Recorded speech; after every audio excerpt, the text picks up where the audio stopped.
Hello, everyone. I'm Rosella Procopio, editor of NAEYC Books and Related Resources. Thank you for joining us today. We're excited that over 1,500 educators have signed up for this webinar about facilitated leadership and family engagement, key topics that are covered in one of our newest books, From Survive to Thrive, A Director's Guide for Leading an Early Childhood Program. The book's authors, Debbie LeeKeenan and Iris Ponte, are with us today to explore what facilitative leaders do and how to develop collaborative partnerships with families. Debbie is an early childhood consultant, lecturer, and author. From 1996 to 2013, she was director of the Elliott Pearson Children's School at Tufts University. Iris is director and classroom teacher at the Henry Frost Children's Program in Belmont, Massachusetts. Before we get started, here are a few housekeeping details. If you have any questions you'd like to ask, please write them at any time in the question box on the lower left side of your screen. After their presentation, the authors will answer as many questions as possible. Some people using a telephone line may experience a slight delay. You will have the best experience using the sound on your computer. As a reminder, we do not offer continuing education credits or certificates of completion for our webinars. Finally, this webinar will be recorded and you will be notified by email when it's available to view. With that, let's get started. Debbie and Iris, over to you. Hello, everyone. It's great to have you join us. Today, our webinar, we're going to focus on what is facilitated leadership, and then we'll connect that to family engagement, learning from and with families. And the third topic will be about finding the third space. Iris, can you share a little bit about who's joining us today? Hi, everyone. Debbie and I are so glad to have you with us today. Listening in are a huge range of professionals, from teachers to parent educators, directors, social workers, curriculum specialists, case counselors, family advocates, librarians, consultants, and more. The level of experience is also vast. Some listeners are just starting out in the field, and others have over 10 years of experience. We want to recognize today that family engagement is important, no matter what your role is or how long you've been in the field. We hope you find this webinar useful to your daily work, and we look forward to any questions you have about this topic at the end of our presentation. Leadership begins in the head. It is a way of thinking about yourself and the vital role you play in your program. Most early childhood leaders can readily accept the notion that an essential part of leadership is the ability to inspire, motivate, and to affect the feelings and actions of others. But when the conversation expands to include discussion of authority and the exercise of power, many of us feel uncomfortable and believe that those words have negative connotations. This is unfortunate because how leaders view authority and power relationships has everything to do with their ability to achieve the program's missions. Power need not be thought of as a negative force. In fact, being more cognizant of power dynamics in programs, directors can be more aware of how they might put power to good use to energize and empower others. This requires a paradigm shift from thinking about power over others to powers with others. Let's look at this slide. How can I help people feel more powerful? How can I turn the power pyramid upside down and use the influence and resources of my position to ignite passion and purpose in my staff?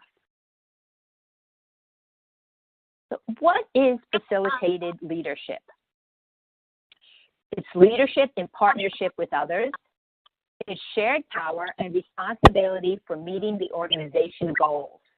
It's creating partnerships in every facet of the center's daily life.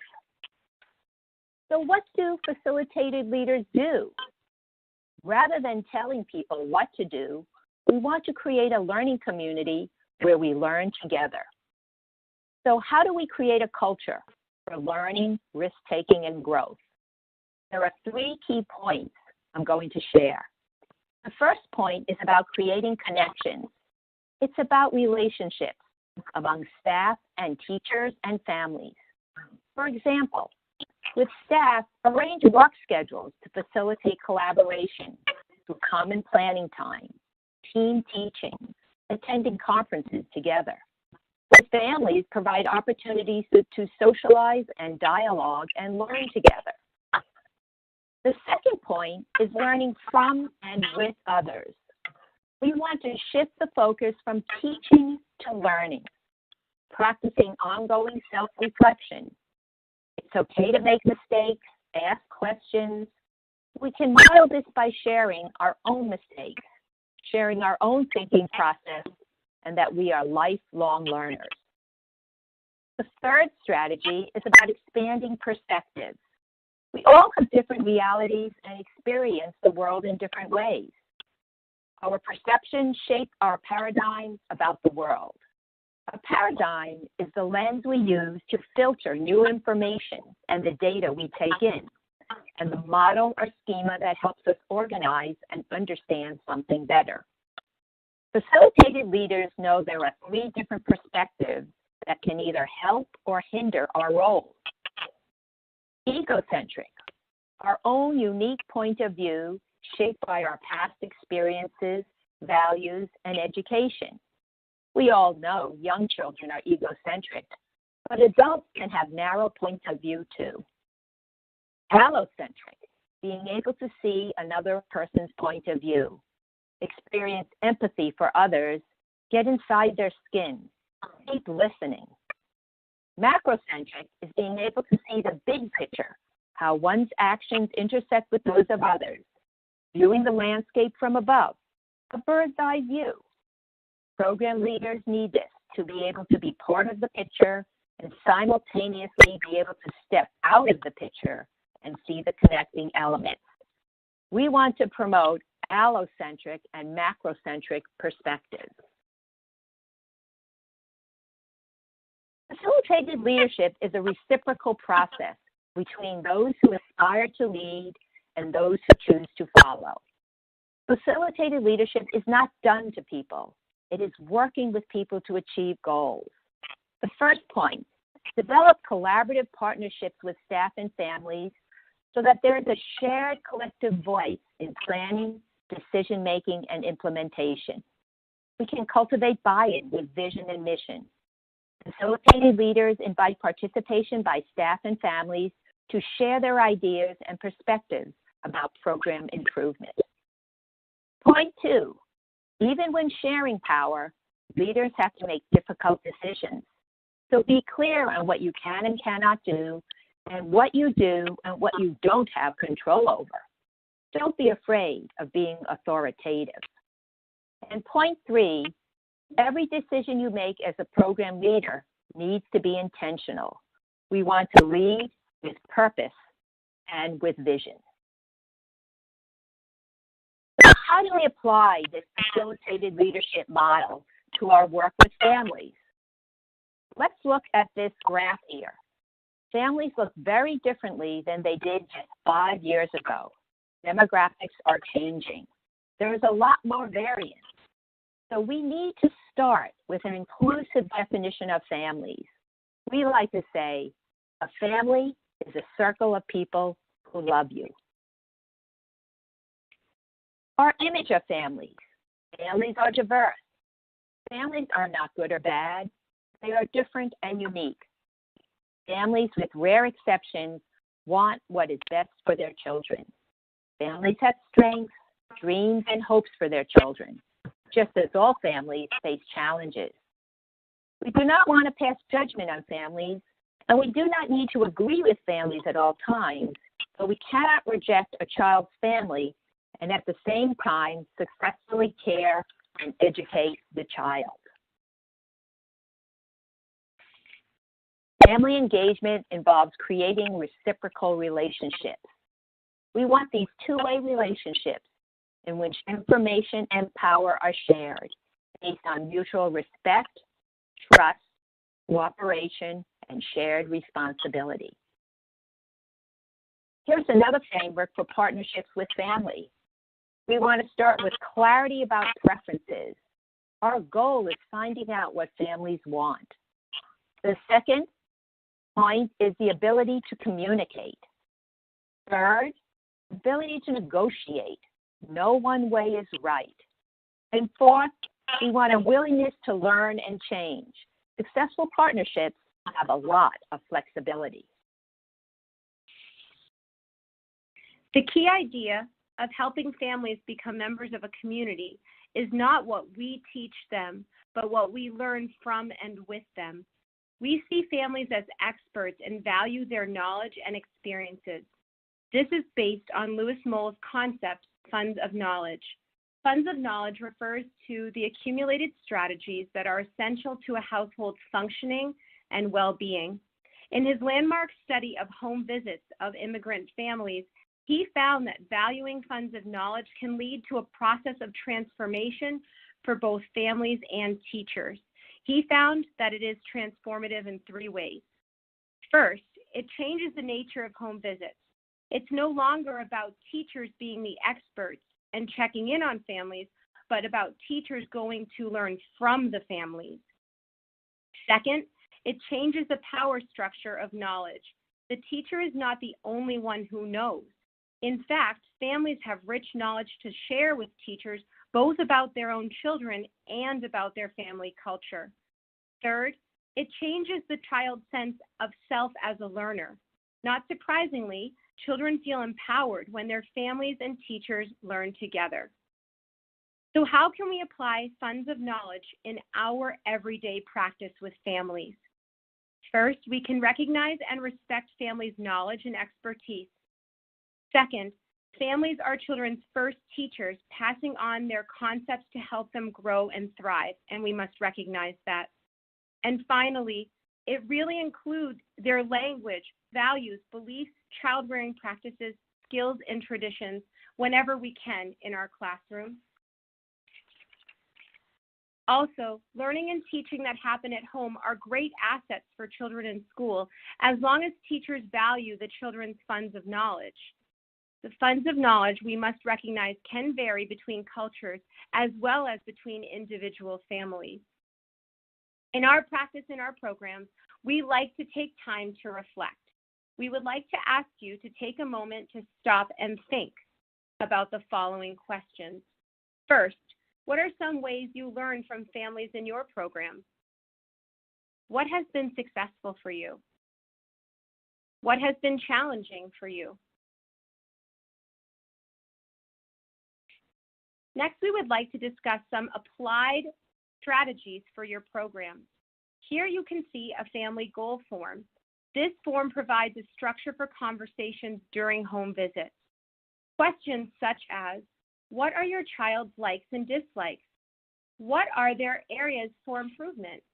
What goals do you have for your child at school this year? And then an opportunity for families to share any other information they feel is important, from medical issues, cultural background, languages spoken, or home traditions. It's so important that questions like these can be in a form that can be sent home or part of your intake process. You can change these questions to fit your school's needs. However, it is extremely important to keep the following goals in mind. First, always respect the family's funds of knowledge and put the family in the role of expert of their children. And ask questions in a way that is inclusive so that everyone can participate and diversity is respected. When families join our school communities, we want them to feel visible and welcome when they walk in the door. Ask yourself, are there spaces in your programs where they can see themselves? Here in this slide, you can see some provocations for what we do in our programs. First, in the upper left-hand corner, you can see this bulletin board with the question, what cultures represent your family? Families and staff were invited to post their photos and mark on the map the cultures that represent them. The wording of the question came from a rich discussion between our staff and families in a meeting. At first, the question was suggested, what are you? Where are you from? But not every family or staff member felt they could really comfortably answer that question. So then words such as culture and ethnicity came into play. And finally, we settled on the term cultures. On the upper right-hand part of this photo, you can see family photos that have been taped to blocks. This is an excellent and natural way to incorporate family photos into block play. Children really enjoy manipulating those figures and using them throughout daily choice time. On the bottom, you can see family doors. There's a photo of everyone's front door of the child's home, from apartment buildings to single-family homes, two-family houses, and inside, when you open the box, is a photo of their family, so children can even dictate a story about their home and home life. These are also excellent to use for dramatic play purposes. Another idea is to make family languages present. Song charts, number charts, banners in the hallway, all in different languages. This demonstrates both similarities and differences because we all communicate in many different ways. We want children and families in our programs to see themselves reflected in the books, dolls, and materials in our program. We often use the metaphor of mirrors and windows. Mirrors reflect who we are, and windows we can look out of and see people who might be different than us. We need both mirrors and window experiences in our classrooms daily. On the right-hand side of your slide, you can see persona dolls. They are large special dolls that have their own unique personality and life history. They have a name, a family, and things that they like and don't like. They have a home and often speak one or more languages. They provide a way for children to reflect on their own experiences, teach social skills, conflict resolution, and problem solving, and really help children understand the differences and similarities of their cultures. For example, on the left-hand side, you can see Deshaun. He's 6. He likes to play soccer, has a hard time reading, and kids make fun of his glasses. Next is Sam, in kindergarten and lives with her mom and grandma and loves pizza. Nick is 4. Mom is white and dad is black. She can speak Spanish and English and does not like loud noises and likes to play with cars and trucks. And Alana is 3 and has 2 moms, likes dramatic play and wearing dress-up clothes. All of these dolls have unique circumstances, but also there are things that children can relate to in a natural way. Another creative way to provide mirrors and windows is always through literature. It's so important to expose students to a range of books. While no one book can represent the diversity of a group, you will need many, many books about families with disabilities and abilities. Always, we think that one book is never enough. This slide is all about reciprocity, bringing home cultures to school and bringing school cultures to home. A family bag is a good way to encourage students and families to bring their home culture to school. Instead of having children bring something from home to show and tell, which can sometimes unfortunately become a showcase for the coolest, newest toys, we ask families to help the child choose something that is special to their family. There's lots of different ways to do this. The children can take turns bringing something in to share, or the family can come in and participate in a joint activity with the class. It provides families a chance to share anything from a family trip to a favorite book or game to a holiday tradition and talk about their beliefs and values. Religious traditions are sometimes brought up and always welcomed. On the right-hand side is a picture of a family book bag. This is a way to increase family literacy. Teachers can choose books, put them in the bag, and include a journal. Each family takes it home for the weekend, and on Monday, children return and share his or her journal page. These books can correlate with curriculum, so if there's a study on animals, the teacher can select folk tales with animals from different cultures to send home. It's a great way to introduce diversity that is beyond the school community. Here, the children were interested in studying skin colors. It was a perfect time to engage families in our curriculum. At the end of the unit, teachers invited the families to come in, and they did some of the same activities the children had experienced. They mixed paint to match their skin colors and came up with their own names, such as peach, coffee, tea, sand, and raisins. On the right side of this slide, you can see another way to engage families in curriculum planning. The teachers posted their curriculum planning web outside their classroom door and encouraged families to add to it. The same invitation can be in the form of a classroom newsletter, and you could ask, the children have been interested in studying, for example, insects. What are your questions?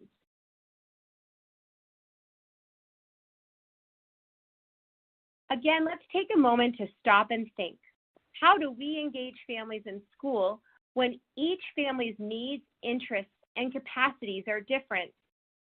Finding time is really challenging for both teachers and families, so what can we do? We often like to use the metaphor of a menu of family participation. Families can pick and choose what works for their family. We like to acknowledge there is a range of ways that families can participate in their child's education. We value those that participate on the advisory board and help with field trips. And even more, we value those who ensure their children come to school ready to learn, have a place to do their homework, and are loved by their caring families. We're trying to get away from the old concept of parent involvement, which means fundraising and volunteering in the classroom, to a concept that is more inclusive.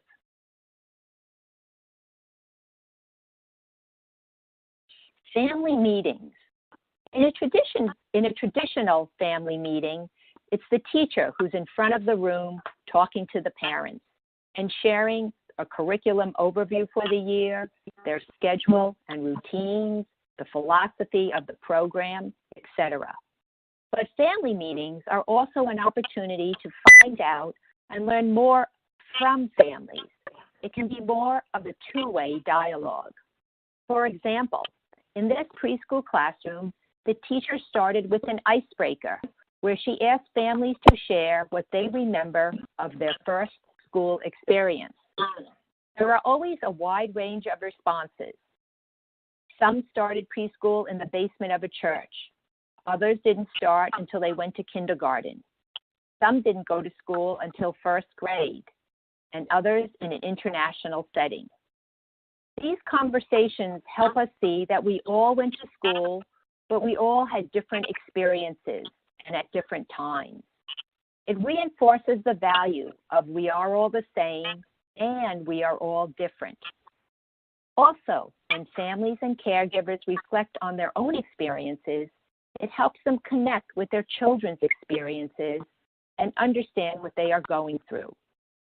It is also a good way for families to connect with each other and to set the stage for their children to connect. Here are some tips for effective family meetings. First, we want to start by clarifying the goals of the meeting. What is the purpose of this meeting? What questions are you discussing? Second, schedule group meetings at a time that is convenient. Families can attend. Be flexible in scheduling family-teacher conferences to accommodate individual family members' work hours and other commitments. Third, recognize that educators and families might have different feelings and expectations about conferences based on preconceived notions, previous experiences, or their own childhoods. These differences in perspective may lead to disagreement over things like behavior management, communication, and developmental expectations. When these disagreements occur, stop and check your own emotions about the situation or issue. These differences may be due to cultural conflicts or an individual family's beliefs and values. Whatever the cause, acknowledge and work through the differences. 4, remember that you are not delivering a monologue. A conference is a dialogue you and the family should participate in. Listen carefully so you can better understand the family's perspective. Avoid using educational jargon and, when necessary, arrange for an interpreter who speaks the family's home language. During meetings, try to do more listening than talking. As the saying goes, you have one mouth but two ears. And fifth, know your limits. If a child has needs that you and your program are not equipped to handle, it is important to acknowledge that and to help families find appropriate resources. Family teacher learning groups. We are all familiar with the parent workshop, where parents come to school and the teachers, administrators, or some hired expert provides information.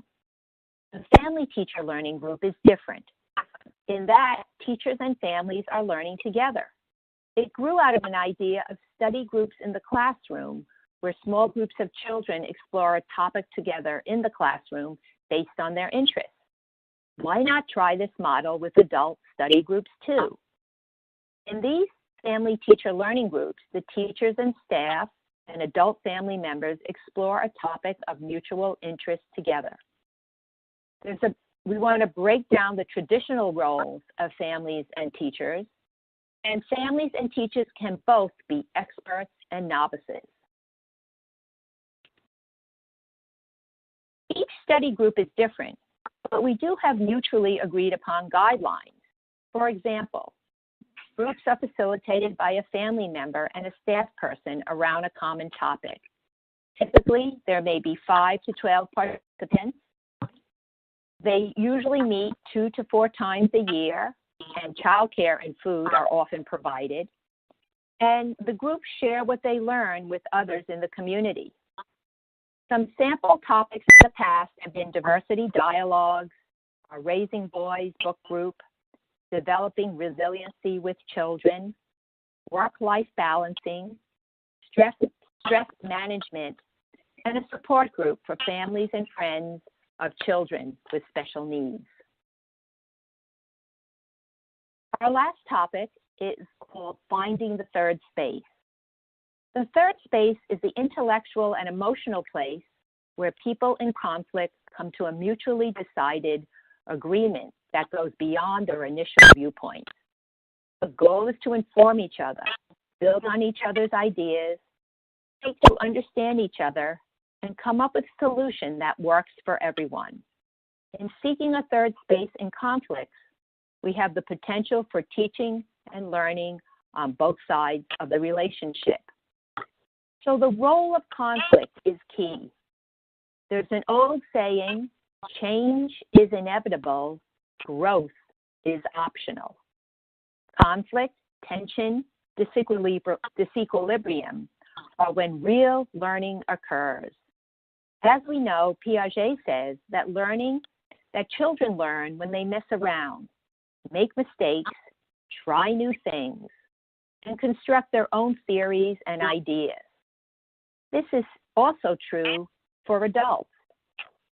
Vygotsky and constructivist theory tells us when people feel supported in their learning, disequilibrium and discomfort can lead to real growth. We can't be afraid of conflict. However, productive handling of differences in a program does not begin when an actual conflict occurs.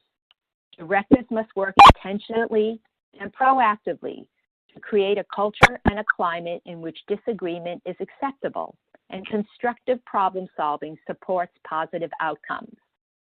It is also essential to recognize that there are no perfect solutions. Some ambiguity and uncertainty is an inevitable part of this process. Rather, look for resolutions to specific conflict episodes that make sense in terms of your program's values and context.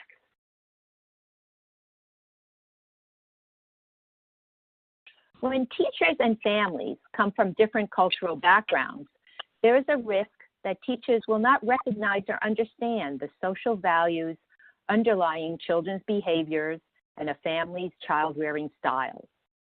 It is vital for the teacher early on to be aware of potential areas of conflict so they can be proactive in supporting the child and family. Likewise, families may misunderstand program policies and teacher actions because of differences in cultural values or family differences. So on this slide are some common areas of cultural conflict. discipline and child guidance techniques, gender roles, age-related expectations of children, sleep patterns and bedtime routines, diet and mealtime behavior, the child's role and responsibility in the family, medical care, attachment and separation, families' expectations of teachers in schools, children's play, children's learning styles. We would like to share a strategy for handling conflict called the 3 A's that was first introduced in my book, Leading Anti-Bias Early Childhood Programs with Elise Derman-Sparks and John Nimmo. The 3 A's stand for acknowledge, ask, and adapt. Step 1, acknowledge. Analyze the situation. What is the child's experience at home and at school? Recognize that there is a difference in opinions, beliefs, or values that need to be addressed. Avoid becoming defensive or rushing to judgment. Step 2, ask. Gather information from all parties that will contribute to understanding the underlying issues. Find out what the issue means to the family and what the family would do or has done in the past. Clarify the priorities and be open to the need to learn. Step 3 is to adapt. Take into account the information gathered in Step 2 and think of ways to adapt policies and practices in the center. Find common ground and consider alternatives. Identify and be straightforward about non-negotiable values and practices. So here's an example that we can apply the 3 A's to. A mother and father couple comes to the director of a child care program to share their concerns about a male teacher being part of the staff in their daughter's toddler's classroom. The family does not want the teacher to change their daughter's diapers. The family is new to the program, and there were only women teachers at their previous center. Your program has been proactive recently in recruiting male teachers. So our first step is to acknowledge. This scenario reflects the family's cultural values and views about child development, which are in conflict with the program's ethical values concerning the importance and rights of men as caregivers. I would gather the teachers and check in with them on their thoughts and feelings about this request and process it together. Instead of immediately judging families, let's try and think about where the families are coming from. Why do they have concerns about male teachers changing diapers? Is it a cultural value on the role of males and females? Is there a religious norm? Families' concerns have to do with supervision and safety, worried about sexual abuse. Step 2, we ask. We have a family meeting and find out more from the families. Where are they coming from? Share with them also the school's diaper policy or guidelines for child safety, supervision, and privacy. Also share there's a professional code of ethics regarding gender discrimination that the families may not know about. The third step is to adapt. Do we have a female teacher available in this classroom? Can we have male and female teachers co-changing or being near each other if possible? In this scenario, our goal is to have learning on all sides. The staff gained a deeper appreciation of gender issues families face in negotiating an unfamiliar cultural terrain and avoided becoming oppositional and judgmental. The staff also were able to develop a written policy on diapering. The families learned about the importance of male caregivers in infant toddler classrooms and felt they were heard by the school. So we've shared quite a lot in this hour with you, and now I think we'll turn it over for some questions. Well, thank you both for that very informative presentation. So I'll be picking some of the questions that our audience members have asked, and if anyone has any additional questions, you can feel free to enter them in at this time. Debbie and Iris, one of us asked, our program has a hard time engaging families to come to events, and we want to have more family engagement. What could we do? So I'll begin. This is Iris. I think all of us struggle while the world is demanding more time and work and effort from families. We really try to provide a range, like Debbie described in her menu of participation. But two very simple, straightforward things to help families come to events is first, childcare. When childcare is free and in a safe environment that's at a good time for your community, that's extremely helpful because finding childcare is an added cost and another stressor. So if children are already at school or in your program, finding a way for them to stay while the parents attend a meeting or a curriculum night is always helpful. The second is food. If you add dinner on top of that, that's even more helpful if funds allow. And we're always surprised sometimes when we reach out in our communities and request some donations or even create a potluck, how generous people can be with helping that happen, because then you have childcare, you have dinner, and we really have been able to boost our numbers with those two simple things. Debbie, do you have anything to add? Yes, I think always to have a variety of times. You know, one size doesn't fit all. So I always feel it's important to have, when you have different kinds of family activities or want them to attend different kinds of events, change it up and don't always have it at the same time. Okay, we have another question. How can I make sure to have interculturalism in my classroom? And how can I encourage families to be involved in teaching us about their cultures? And related to that, we had a second question that I'm going to kind of bridge to, specifically about language diversity. So how can I communicate with families who speak a home language other than English? So I'll start again. I'll start with the language challenge, because I think as our classrooms become more and more diverse, this is a real everyday challenge for families who cannot communicate in their primary language with us as their child's educators. So there's a low tech and a high tech route, I think. I often will use a program called Board Maker that gives very simple pictorial, just simple things from eat to crying, like there's a range of feelings, photos. I've seen people use a range of emojis to do this, and having a small book that use a sort of a communication board, you can create one that helps a lot to have some level of communication in the morning at drop-off or at the end of the day.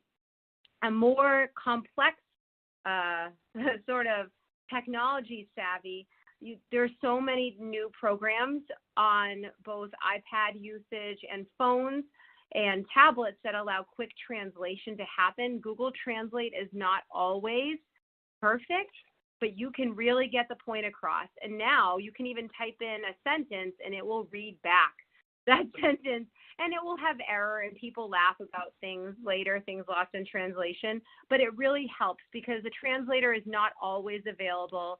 You can't always have that exchange, and at least the child observes that my teacher and my family are really trying. And obviously, learning a few words in that child's native language goes a really long way. It really helps build that relationship. So asking families to record familiar songs in their language on your phone at a home visit or a drop-off or pickup, and playing that song back at meeting and trying to sing along and letting the child be the lead expert is a natural way of being very open to home cultures at school. And we have the technology on our phones to do that now. As Debbie mentioned, you want to have your materials translated as much as possible for people that you know cannot read English as their first language, so that they feel like they can connect and they are aware of what the school experience and expectations are. Finally, just to throw out there, there's an amazing program called School Connect, that provides these resources with an internal, they're getting better and better every year, that do quick translations into Spanish and I believe Mandarin, French.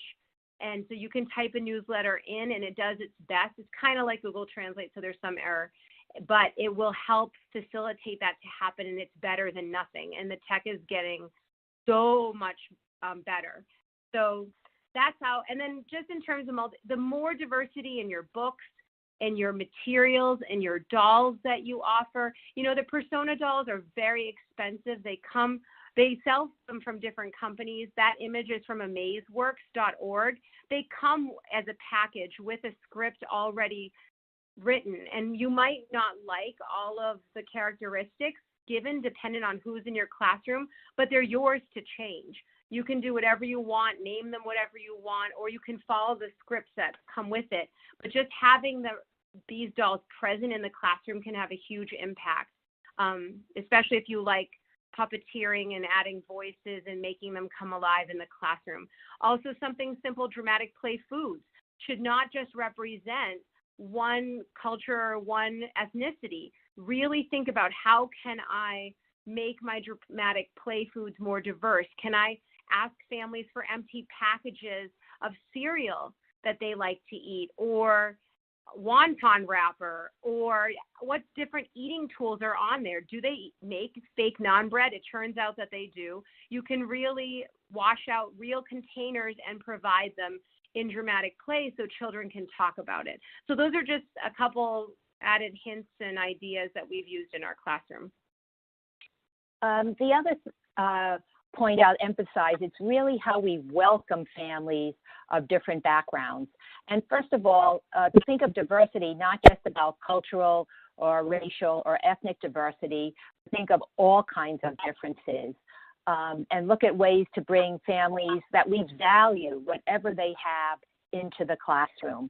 In some situations, families don't realize that they have something to contribute. They may feel, I'm not able to lead an activity, or I'm not literate in my home language. I don't feel comfortable reading a book. So to show that even having them present in the classroom, to just, sit with the children, to play in the block corner, or do a drawing with children when they're painting, that's also contributing to their sharing their experiences, having their presence in the classroom. When we were talking about, Iris was talking about many ideas for different language translations. I also wanted to throw in that the whole concept that picture is worth 1,000 words, that sometimes, the fact that we do so much documentation and with photos, that really can help with communication. So I just think photos are a wonderful way to bridge gaps when you don't have access to immediate language translation. Okay, great. Our next question is, what do you do when a family's expectations or values don't align with the program's mission or values? Debbie, do you want me to start with this? Go ahead. Our trickiest moments, and we've had a lot of conversation about this, because at the end of the day, if you're a program leader or you're the director of a program, there are moments and times where the family's core values and your program's core values really might not match. And I think hopefully when you come to this challenge, you've already built a relationship of trust and understanding, and you always make those first interactions with families positive, and your door being open and ready, and you can have an honest conversation about where those exchanges don't match. I think there are also times where families need to make a choice about whether or not their family's values are really not congruent with your program's values. And decisions have to be made, but with understanding and support and without judgment or anger. And that's when we really have to be our best selves in those moments, and vice versa. But that dialogue, being really clear in your in your mission statements, both in written documents and on your school website if you have one, so that it's there written so that it can be sort of the foundational conversation piece that you might feel this way, but here in our school mission, this is what we strive to do and what we strive to believe. And I'm hearing you, and I recognize that your family has these opinions, and we are listening and understand, but this is what happens in our program.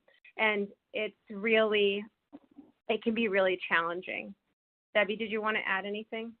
Well, we kind of referenced this at the end of our presentation when we talked about finding that third space. That's typically when these kinds of cultural conflicts happen. That's a good strategy to use. And it's really, I think families want to be heard. So being able to provide an opportunity to listen in a non-judgmental way, and for us as a program to also be open to really trying to understand where families are coming from. It's been really rare in all my years' experience when we didn't give that kind of stance of really wanting to work together and figure this out. The child is caught in the middle, that we weren't able to come up with some kind of compromise. But there are non-negotiable values sometimes that, as we mentioned, that this is the bottom line in terms of our ethical values, our mission, and goals. Before we go to the next question, could I just jump in? We're receiving a bunch of questions regarding that family engagement platform. Just to let you know, it's called School Connect, CNXT. It's a family engagement platform that really brings equity by helping overcome barriers of language and access so that all families can engage. And they're a fairly new company, but they're going to be leading the charge in terms of making this a cell phone friendly platform for those translation services that people were looking for. Thanks for that, Chris. So our next question is, how do you engage families who are hesitant around interventions or outside resources when there's a challenging behavior or a developmental concern? This is Debbie, and when we worked when I was director at the Elliott Pearson Children's School at Tufts University, this was an inclusion school. So we had children with special needs or special rights in all of our different classrooms. So this is a very common scenario that may come up where we would have questions in the classroom, and we would work with families, share our thoughts, listen to families' thoughts, and often they may be hesitant or not seeing. They say they don't see the same behavior at home or are hesitant to acknowledge that there may be an issue. And I think the best advice in terms of this, what we found was documentation. Again, coming back to that don't wait until, everyone's at their wit's end in the classroom, but starting in the beginning, documenting. When you have questions, it's just a question, something you notice. Don't make an assumption about it. And get the families involved right from the beginning, sharing what you see in school, asking them what they see at home, how do they handle it at home, can we try some of those things at school, here's what we're trying at school, let's try that at home. And talk about that the school, the teachers, we need your help. I think it's when you share that with families that, again, we want what's best for your child. We want some outside resources to help us. We need your permission to do that, but in the long run, that will really benefit the child. So this idea of working together, of acknowledging the school doesn't know everything. We need outside help, and that's a good thing. Second point is the earlier the better. This whole concept of earlier intervention can mean later the child may not need as many supports. And we also acknowledge all the time that all children have strengths and all children have challenges. When families are hesitant, it's often because they are worried that their child's going to be ostracized or that they're being pigeonholed or labeled in a certain way. But if you give this stance that everyone has things that they're good at and everyone has things that are challenging, it feels more like, okay, this is just another situation that we need some more help on, and we need to get some ideas. So that's one strategy, some of the strategies we've used that helped bring families along in understanding what an inclusion school is about, and that not to see these interventions or outside resources as a negative, but rather as a positive.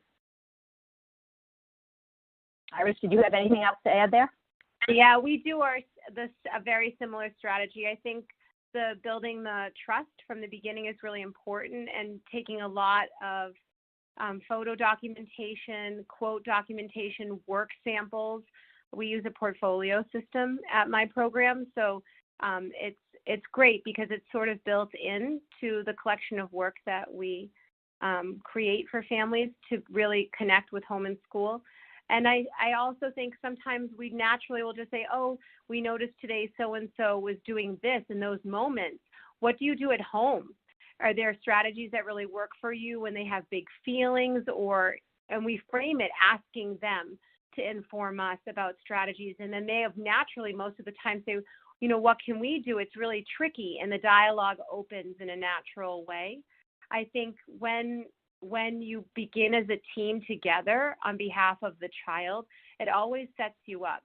And of course, there's always some resistance when things are very serious, and it comes as sometimes a surprise to some families. It can still be extremely emotional and challenging if you do need to engage specialists and the parents have agreed for a lot of the time, and sometimes they might not want to take action as far as you would hope, or they might want to wait, and I think those are the times where that sort of relationship with the family really matters, because you can't always expect everyone to do everything you would do right in that moment, but at least the seed is planted, and slowly you can hope that they carry that with them.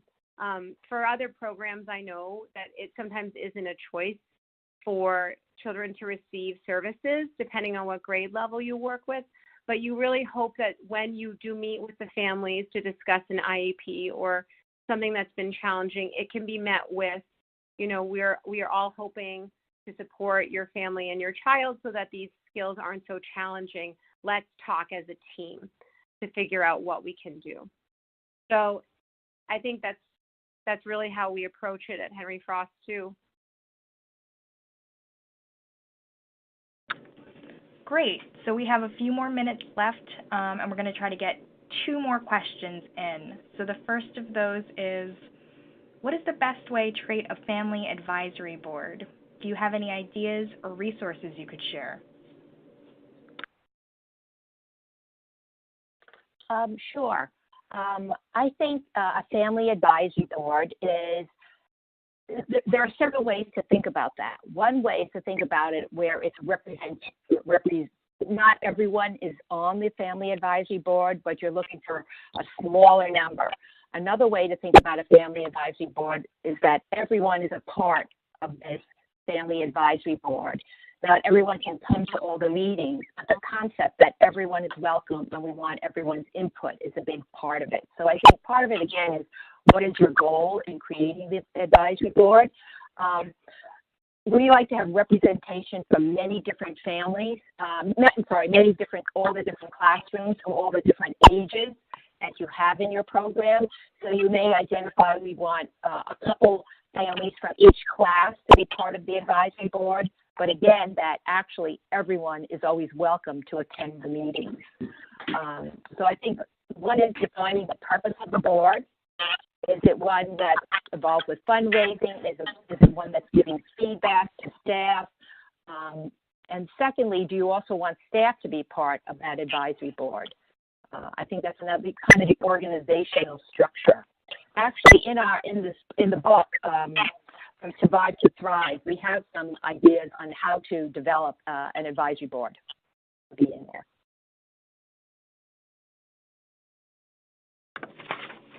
Great. And so for our final question, What suggestions do you have to be inclusive of and encourage involvement of families with low income?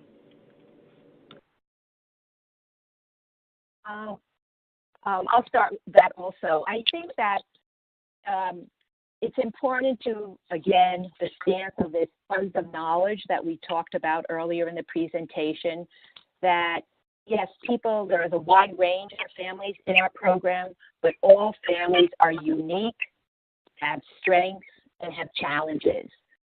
So while there are some families that will have low SES, and you want to be sensitive to that, particularly in terms of if you're asking for monetary contributions or if you have a gift-giving policy in your school or birthdays, it's more events like that that may influence and kind of ostracize people who have lower SES. I think it's really important to kind of give that stance and try to be as inclusive as possible, and that try to minimize those types of differences and to be sensitive when money may be an issue. Another example is on field trips. Some programs, the family has to contribute some amount to the field trip. So you want to have a way that, in a more anonymous way, that you could also say, every family, we need to around X amount, give whatever you can for the field trip. There'll be an envelope left in the school coordinator's office, and drop off your contributions then. So it's not like the teacher's checking off on a public list. You gave some money, but you didn't give some money. So you look for ways that are more inclusive in terms of emphasizing the people who have more and the people who have less.